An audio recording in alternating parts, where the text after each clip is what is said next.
Using a microscope correctly is an important skill for anyone in the life sciences. Here's the procedure. After properly carrying your microscope to your workstation, plug the microscope in and turn on the lamp.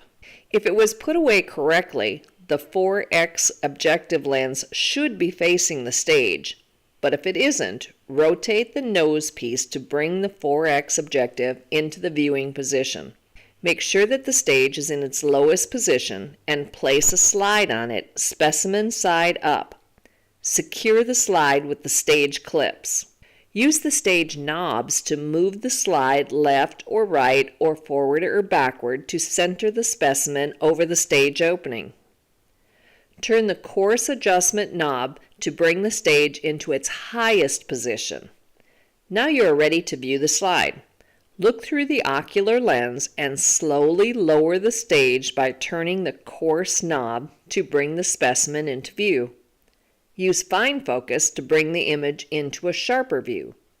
To view the specimen at a higher magnification, use the stage adjustments to center the specimen and then rotate the nose piece to the 10 objective lens.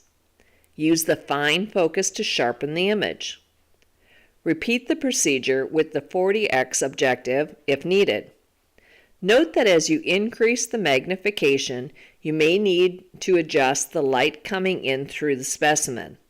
To make this adjustment, use the iris diaphragm located just under the stage.